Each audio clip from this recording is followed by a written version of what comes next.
All right, everybody. Hello. It's Steve Morrison from the Preston Steve Show. I hope you know me. If not, it doesn't matter. We're here today to talk about something very important. All the animal people out there, all my peeps, all my pet peeps, anyone who loves animals, who loves my wife. She loves animals. She married one. That's my wife right there, Claire Morrison. We're going to talk. Yeah, hey, Claire. We're going to talk about something very important today. It's SB 44. It's Victoria's Law. And it came to us through a person that we encountered through some of the animal charity that Claire does with her organizations, Max Fund and Punky's Pantry. And we became aware of Grace Kelly Herbert. Grace, how are you today? I'm doing well, thanks. Nice to see you. Nice to see you. And it's an important thing. It's a call to action, and we're not going to keep people locked in for too long because I know it gets boring if it gets too much thrown at you. Essentially, give us the history of Victoria's Law, what it means, and what you're endeavoring to do with Victoria's Law. So, Victoria's Law is SB 44, so Senate Bill 44, or HB 1299, which is House Bill 1299. There are two bills running at the same time in the House and Senate in Pennsylvania. It has been stalled, despite it being a vital piece of legislation that's been introduced to end the sale of dogs, cats, and rabbits that have been commercially bred for the purpose of being sold through pet stores, and to also increase online transparency for puppy sales. So if somebody has a license, they would need to put it online or on any other place that they would advertise puppy sales. So roadside signs or in newspapers. And it's to end the puppy mill or puppy kitten or rabbit mill to pet store pipeline to end that financial outlet. So what happens is you have a financial inducement for these places to exist. And for example, if you have someone who's a legitimate breeder who's been certified and valid, that's a different deal. What you have is a lot of these people who are kind of doing it backroom style, and they're supplying this inventory. And what's happening in the long run is that animals are suffering. As you kept coming over to our house and we were exchanging food for different pet organizations and trying to help out in different ways, everyone sort of works together. You had with you a couple of times some animals that were saved from these puppy mills. Explain how you came across Victoria herself, who was it 11 years ago that you encountered Victoria, and what her story is? Actually, we started our rescue 13 years ago, but Victoria was only 3 years ago. Pardon me, 5 years Wow. ago. So we rescued her from a puppy mill. I have contacts out in Lancaster County mostly, and they've been calling myself and my volunteers and fellow rescuers for the past 13 years. And they surrender the breeders who are no longer useful or the puppies who are unsellable because of various, medical reasons, or they get too old to sell. And Victoria was a breeder for 10 years, and she produced at least 18 litters of puppies and had a confirmed 150 plus puppies. She had a genetic disease called degenerative myelopathy, and we accepted her into Finding Shelter Animal Rescue, which is the organization that myself and my husband and a few friends started. And they told us she would probably live a couple weeks, and we started a bucket list for her, and she wound up living 16 months. And this is And we Victoria we're seeing in these pictures now, Grace? Yes. And so the picture all the way to the left is right after we rescued her. She could barely even make eye contact with us. The picture in the middle is when she started to warm up. And then the picture all the way to the right is after she had lost the use of her legs, because DM, or degenerative myelopathy, is an incurable genetic neurologic disease that causes a dog to go paralyzed. And so that's her in her room on her bed. And she became this really incredible face for puppy mills to show just how resilient she was. And she was one of those really special animals. And I know you know what it feels like to, love an animal and to have a bond with them. But then every once in a while, there's that one special one that stands out that just grabs everyone's heart. And they're just there's something extra special about them. And Yeah, Victoria was one of those dogs. absolutely. We know it very well. In fact, you had given us a kitten that you rescued from out there. And we just got her adopted into a foster home. Claire, through Max Fund, was able to get that done. But really, what this involves is needless suffering. Again, we're not saying, at least correct me if I'm wrong, if I'm talking out of turn here. It's these things that you'll drive out in that area and you'll see a sign, kind of a wooden sign nailed to a post advertising puppies. This is essentially what you're targeting. Am I correct in that? It is. So it's mostly targeting the pet stores because there is already that proven pipeline, the financial pipeline, the puppy mills or the backyard breeders or the substandard breeders, even if they're USDA certified. This is Cotton right here. We rescued her. That was the day that she was rescued. We didn't know that she was a cream colored dog. She was that filthy. That's matting all over her face. She was blind. And This so is this is gotten, and who are these that we're looking at right here? This is Peach. This is her before and after. She's one of the ones you met at your house that I brought with me one day. Also blind, and they're breeding blind dogs. And if you're in a pet store, you never see the parents of that animal. No good, reputable breeder would ever sell their animals to somebody without having interaction with them, without introducing the parents to those puppies. That's an essential part of the puppy, kitten, or bunny buying process if you're going to go that route.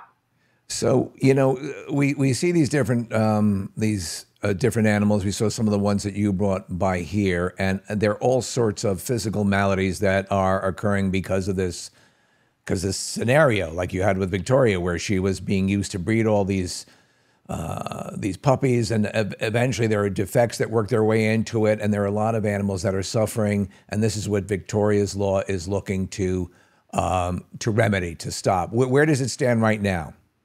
So it is held up in the Senate and it is held up in the House. So there are two mirror bills running at the same time so that whoever gets through the gates first is the one to take off. So far, neither of them have. And there is a lot of opposition to Victoria's law. In fact, the people who oppose Victoria's law went so far as to introduce Senate Bill 907, which would create an animal welfare board. And it's not animal welfare at all. It's all the people who are fighting against Victoria's law because they want these puppy mills to keep making money because they're trade groups and they make money off of these animals who are sold through these different means. And then they decided to stack it with some people from the Farm Bureau who also fight anything that is related to puppy mills because they also want to protect their interests as far as protecting the farms who are producing these animals. And so it's been proven over and over again that these are the people fighting it. Well, SB 907 made it through the Senate already. And it only had 5 co-sponsors, where Victoria's law has 27 in the Senate, and it has about 80 in the House. So what's happening is that, listen, again, ultimately they're animals that are suffering and needlessly, and it seems like from what I've done some research on it. I've checked out what you're saying, and you try to take everyone's situation into consideration, but it looks like that there's a lot of just getting by the bare bones minimum. And that's just not right. Again, some of the animals you brought by the house here were in just horrible shape, and there's no way that anybody with a conscience, could allow that to continue. So, how do people, if they are so inclined and want to see this modified and adapted and changed, how do they go about getting that done?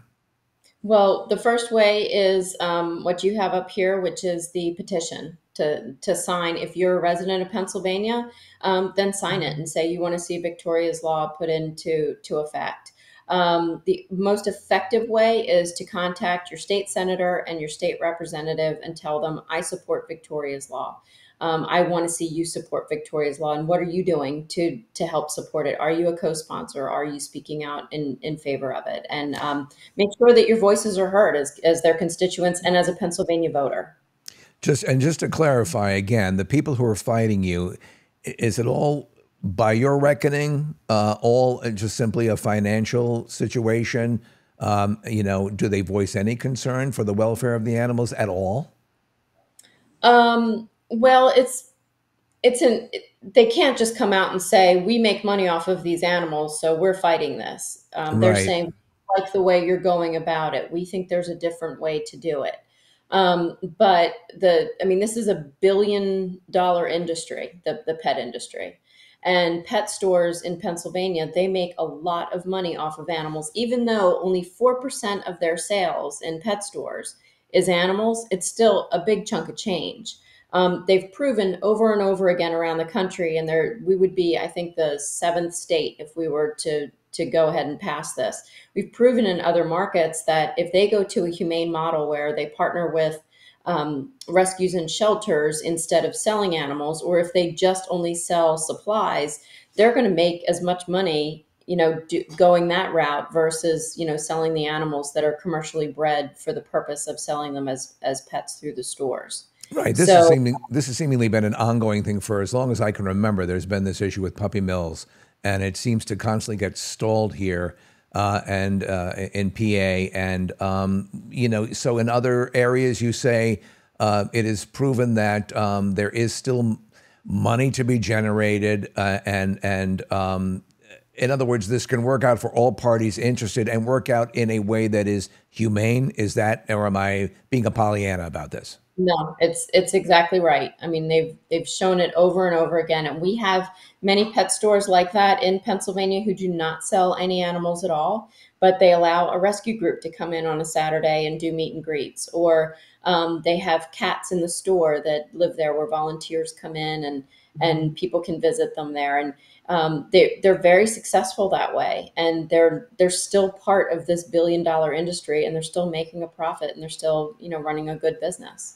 So I wanted to bring you in, Claire, because I know I met Grace through you. So this is something that's very important to you as well, because obviously the different charities that you've worked with, you've realized the importance for this. And there's a whole other thing that's going on in the state that we really don't see, but we see the effects of. What would you say to people to encourage them to support Victoria's law? I think one of the things we have to remember that this is helping the consumer. Without them checking and regulating these locations, I know people have bought their dogs and they end up dying 3 months later from some congenital heart failure that got passed on because there were no regulations. So this, if you feel you need to get a specific dog and buy it, absolutely, as long as you go through a reputable breeder. And we have to make sure that they're being regulated. And this law will help that. Am I right, Grace? This is what this does, is make sure that if they're going to do it, they're going to do it the right way, and the animals are going to be safe and well taken care of.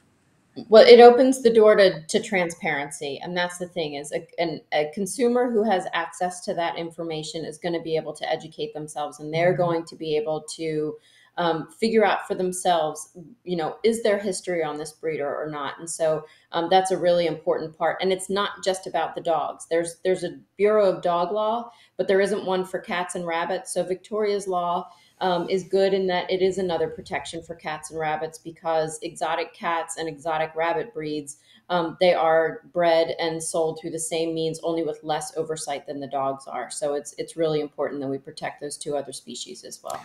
I did a little graphic and put our faces over the animals that you're mentioning so that we remember what they look like. But the truth of the matter is that you mentioned something, and we all know, anybody who's done any sort of animal rescue work, and we're talking from Morris to Paws to Providence to all of the organizations in the area, all know, and you, by the way, you're Finding Shelter, correct? That's the organization that you started, Grace, correct? Yes. Yes. So we've all heard stories of people who, with the best of intentions, got a puppy, adopted an animal, or bought an animal through, whether it be a pet store or some other situation. And as you said, Claire, only to have that animal develop some sort of horrible condition and die. And it's just heart-wrenching. And you don't want to see that. As you said, Claire, this really benefits everyone. It benefits the animals. Grace, as you said, it can actually work out being just as profitable Obviously people are in business and they want to do things. There's a profit basis for a lot of these things. We're not ignoring that. We're just saying, is it possible through Victoria's law and through this regulation that all of the best of both world scenarios can be entertained and executed and end up benefiting everyone all the way around without having a situation? I mean, as I call up the picture here, you see Victoria, how she first arrived into your care, Grace, and the progression to what she became after she was able to be treated. I didn't realize this was just 4 or 5 years ago. I thought this was a longer term thing, but the fact that you've been at it for this amount of time and that it's taken this amount of time, I think now's the time. Obviously, it needs to happen. I think it's something that everyone would feel good about. We're trying to do so many things in Pennsylvania with the treatment of animals, and there have been some inroads made. There have been some gains. But this would be a tremendous step forward. And again, we want to remind people to go to the petition page. Let me call that up again. Anything else they can do, Grace, to help facilitate what you're doing, to participate if they want to find out about things that you're doing that they can participate in, where do they go to?